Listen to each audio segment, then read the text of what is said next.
বন্ধুরা, কেমন আছো সবাই? আজকে একটু অন্যরকম ভাবে তোমাদের সাথে ব্লগটা স্টার্ট করলাম। সকাল সকাল ঘুম থেকে উঠে ফ্রেশ হয়ে এখন হচ্ছে গিয়ে একটু হাঁটাহাঁটি করছি। দারুণ সুন্দর রোদ্দুর উঠেছে, আর আমার গলার আওয়াজ শুনেই বুঝতে পারছো ঠান্ডা লেগেছে। কি করে যে ঠান্ডা লাগলো বুঝতে পারছি না, মানে ওয়েদার চেঞ্জ হচ্ছে তো এখন, মানে শীতটা সেইভাবে আর পড়ছে না। দিনের বেলার টাইমে একটু ঠান্ডা নেই, রাতের বেলার টাইমটা আবার ঠান্ডা পড়ছে।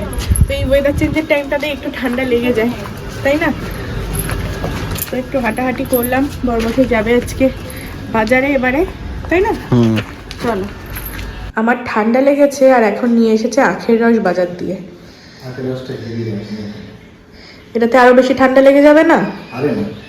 আমি বললাম নতুন গ্লাস বার করতে, এই গ্লাসগুলো নতুন কেনা ছিল, তাও ধরলো না, তখন গ্লাসে বেশি ধরে না। আর আজকে নিরামিষ, সেই জন্য পনির এনেছে, ওদিকে ভেন্ডি আবার মিষ্টি এনেছে। থাক থাক থাক, পুরো চাপাচাপি দিও না। নিজে নাকি 2 গ্লাস খেয়ে এসেছে, ওই জন্য বলছে খাবে না। তুমি খেয়ে নাও, কেমন টেস্ট? মিষ্টি একদম, পুরো কি বলবো, আখের রস, আখের মতোই মিষ্টি। কতটা পনির আছে এখানে? 250 গ্রাম।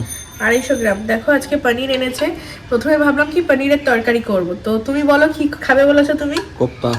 কোফতা, মানে এই পনিরটাকে গ্রেট করে ছানার কোফতা। ছানা আনলেই তো পারতে তাহলে। পনিরটা হলে কি হয়, একদম আরো ফ্রেশ হয়। ছানাটা আমাদের এখানে সন্ধ্যের টাইমে ফ্রেশ পাওয়া যায়। যে পনিরটাকে গ্রেট করে নিয়ে এখানে আলু ফালু সব কিছু নিয়ে এসেছি। ওই এইটাকে কিভাবে বানাবো, মানে কোফতাগুলো কিভাবে বানাবো তোমাদের সাথে শেয়ার করবো। তোমরা অলরেডি জানো নিশ্চয়ই। আর আজকে রোদ্দুরের মধ্যে কাটাকুটি করতে বেশ ভালোই লাগছে, সেজন্য এখানে নিয়েই চলে এসেছি। তো এর মধ্যে আদা বাটা থেকে শুরু করে একটু লঙ্কা বাটা, তারপর লবণ, হলুদ, একটু গরম মশলার গুঁড়ো, একটু ঘি, সব একটু চিনি, সব কিছু মিশিয়ে একটু ময়দা দিয়ে বাইন্ডিংয়ের জন্য যেভাবে কোপ্তাগুলো হয় সেভাবে বানাবো। এটা নানান রকম শেপ করা যায়, গোল বা লম্বা, তারপর চ্যাপটা চ্যাপটা। তো চলো এখানে বসে আজকে রোদ্দুরে কাজগুলো করি। ভালোই লাগছে। আজকে আর বিশেষ কিছু করবো না। ঢ্যাঁড়স এনেছো বলো? ভেন্ডি সিদ্ধ দিয়ে দেবো। আজকে বেশি কিছু না করার কারণ রয়েছে, কারণ মা আসবে, আর মা আসবে একটা দারুণ জিনিস নিয়ে, সেটাও তোমরা দেখতেই পাবে। হ্যাঁ, তো চলো আমি তাড়াতাড়ি করে কাজ বাজ গুছিয়ে নিই। জামা কাপড় কাচা হয় না, তোমরা অনেকেই আগে কমেন্ট করতে দিদি একটা ওয়াশিং মেশিন কিনে নাও, কিন্তু সত্যি কথা বলতে হাতে কেচে রোদ্দুরে শুকানোর সেটা একটা আলাদাই কিন্তু, তাই না? তো দিদি যেহেতু সব কাচাকুচি করে দেয়, মোটামুটি সপ্তাহে 2 বার কাচলেই আমাদের হয়ে যায়। দুইজনই তো মানুষ রয়েছি। ঠান্ডাটা দেখতে দেখতে কিন্তু কমেই যাচ্ছে, রাতের দিকে ঠান্ডাটা লাগছে। এইদিকে জানলাগুলো তো খোলাই হয় না, একটু হাওয়া বাতাস খেলার জন্য কিছুটা সময় আমি একটু খুলে রাখি, তাহলে একটু রোদ বাতাস এটা খুলবে। দেখো এই যে একটু জানলা খুললাম, ঘরটা কত খোলামেলা লাগছে, তাই না বন্ধুরা?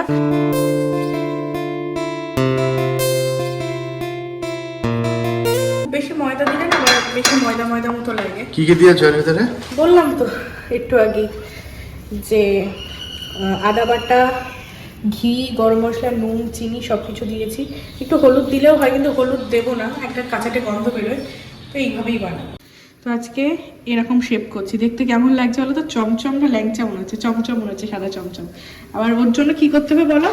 গোল গোল। কি বলছো? একই জিনিস, মানে জিনিস আরে দু রকম শেপ করলে বেশি ভালো লাগবে। দেখতে বাজে লাগবে। বাজে লাগলেও খেতে ভালো লাগবে। খেতে নাকি ভালো লাগবে? এক এক মানে বায়না। দেখো বন্ধুরা, দেখতে মনে হচ্ছে না একদম ল্যাংচা ভাজছি? এগুলো রসে দিয়ে দিলে কেমন হবে? আদা বাটা দিয়ে কেউ রসে দেয়? না, যদি আদা বাটা না দেওয়া হতো, আদা বাটা গরম মশলা রসে যদি না দেওয়া হতো তাহলে এইভাবে করে রসে দিলে তো হ্যাঁ, এইভাবেই তো বানায়। ল্যাংচা হয়ে যাবে না? ল্যাংচা বলো কি পান, হ্যাঁ ওগুলোই তো বলে পান্তুয়া। তাহলে একদিন বাড়িতে ট্রাই করতে হবে এইভাবে। একদম। এদিকে দেখো ভাতটা বসিয়ে দিয়েছি, চলো। আর বরের জন্য গোল গোল কটা বানিয়ে দিয়েছি। এটা কি? ওটা অল্প ছিল, এই 250 পনিরেরটাই এতটা হয়েছে। দেখো পোস্ত বাটা দিয়ে খুব সুন্দর করে কিন্তু কষিয়ে নিয়েছি, টমেটো বাটা, আদা বাটা সব কিছু দিয়ে। আলুটা একদম খুব ভালো করে কষিয়ে নেব। আর এখানে জল গরম করে নিয়েছি, ঝোলটা ফুটে উঠলে তারপর ভেজে রাখা কোফতাগুলো দিয়ে দেবো। লাস্টে ঘি, গরম মশলা তো মাছ। এখন দেখো কিসের মধ্যে বাটার দিচ্ছি, এই যে। আগেও তো দিয়েছো। পোলাও বেশি দিলে ভালো লাগে না, বেশি হয়ে যাবে। আজকে বানানো হচ্ছে পোলাও, মানে আমি জাস্ট বললাম যে একটু পোলাও বানাবো, খুস্কা পোলাও, সুখা পোলাও। এটা রেসিপি নেক্সট দিন তোমাদের সাথে শেয়ার করবো। যারা যারা রেসিপি চাইছো অবশ্যই কমেন্ট করবে। আর এটা বাড়ির ভাত দিয়ে একটু মিক্স করো, দেখাও ঝরঝরেটা। একদম পুরো ঝরঝরে না। রান্না বান্না কমপ্লিট, 1টা বাজছে এখন। তো এই যে মেনুগুলো তোমাদেরকে সুন্দর করে দেখিয়ে দিচ্ছি। এই হচ্ছে গিয়ে আমাদের পোলাও, ছানার কোফতা কালিয়া, পাঁপড় ভাজা, একটু কোফতা দুটো ভাজা রেখেছি, স্যালাড কাটলাম। আজকে যেহেতু নিরামিষ তাই আর পেঁয়াজ কিছু কাটিনি। আর এই যে মিষ্টি নিয়ে এসেছিলো আজকে পোদে, এটা হচ্ছে বালুশাই, আর এটা হচ্ছে খাজা। এগুলো এত ভালো খেতে লাগে, এত মুচমুচে হয় আমাদের লোকাল এখানকার দোকানের। মাত্র দাম নেয় 6 টাকা করে, দারুণ, সেই পুরীর খাজার মতোই, তবে বেশি চিট না, একদম মুচমুচে হালকা। তো এই হচ্ছে গিয়ে মেনু। এবারে মা আসবে, প্রবীর যাবে মাকে আনতে।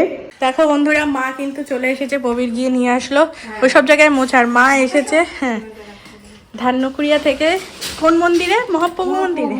সেই আগের দিন তো দিদার এই মন্দিরে দেওয়ারে ছিল, তো সেদিন সেদিন জগন্নাথ মন্দিরে আমার স্বাদ দিয়েছিল, মানে প্রসাদটা। আর আজকে সব খাবার নিয়ে এসেছে, প্রসাদ ভোগ, এই দিদা ওই ঠাকুরের ড্রেস দিয়েছে সব রাধা মাধবের সব, সেই উপলক্ষে আজকে সব প্রসাদ নিয়ে এসেছে। সব প্রসাদগুলো মা আগে বের করুক, তারপর ওই দেখ রাখা হবে। সে পাইছে নিয়ে সেই ছাড়াও তো করে এই কন্টেনারগুলো নতুন কন্টেনার। এটা হচ্ছে পুষ্পান্ন। আচ্ছা, সব বার করে নিক, তারপর আমি তোমাদেরকে দেখাচ্ছি। ও বড়টা লাগিনি, বড়টা লাগেনি, দিদা কোটো নিয়ে গেল সেটা ধোকা আর পনির একসাথে বোধহয়। ভাজা মতো। সব কিছু বার করা হয়ে গিয়েছে, এবারে দেখিয়ে দাও কি কি আছে। এই দেখো, প্রথম হচ্ছে সাদা অন্ন, এটা হচ্ছে পুষ্পান্ন, তো 5 রকমের ভাজা আছে, ডাল, শুক্তো, এটা ফুলকপির রসা, এটা একটা লাবড়া চচ্চড়ি, আর একটা বাঁধাকপির তরকারি মনে হচ্ছে, এটা পনির আর ধোকা, এটা দু রকম আছে। দু রকমের একটা পায়েস, মিষ্টি। মিষ্টি, এত কিছু রয়েছে। মাও বসে পড়েছে, আর বাবা এসে একটু প্রসাদ খেয়ে গিয়েছে। আর এই যে এদিকে প্রবীর বসে পড়েছে, আমিও নিয়ে নিয়েছি। আজকে প্রচুর ভাগে ভাগে পদ, তাই না? কি খাচ্ছ তুমি? এই ঠাকুর বাড়ির প্রসাদ হয়তো তুমি ওই অন্নকূটের সময় খেয়েছিলে, বলো? হ্যাঁ, আরেকদিন গিয়ে খেয়েছিলাম, সেই বিয়ের পর পর তখন। এই বাড়ির প্রসাদটা খুব সুন্দর। বরমশাই যাবে বসিরহাটে, সেই কারণে আমাকে এই বাড়িতে দিয়ে যাচ্ছে। তো বাড়িটার লুকই চেঞ্জ হয়ে গেছে, কি বলো? চলো তোমাকে রেখে যাব। মা,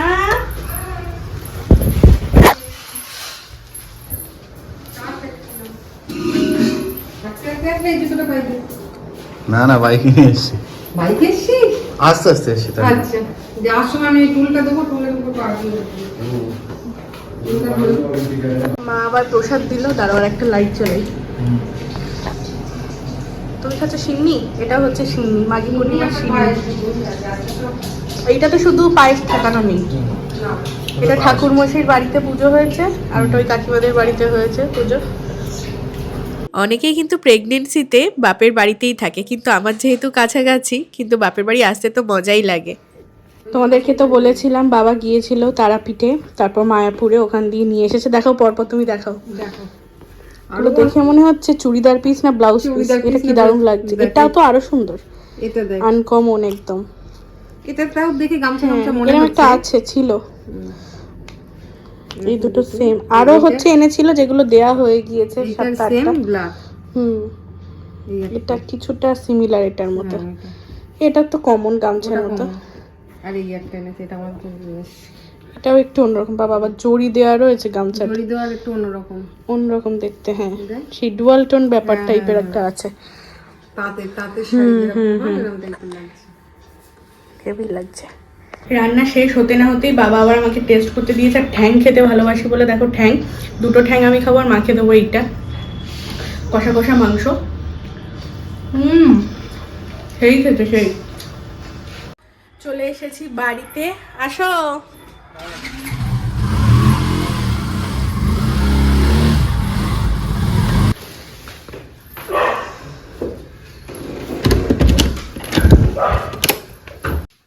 ঘরের মধ্যেতে ঢুকলাম, আর মনে হচ্ছে কি পুরো রুম হিটারের মধ্যে ঢুকেছি।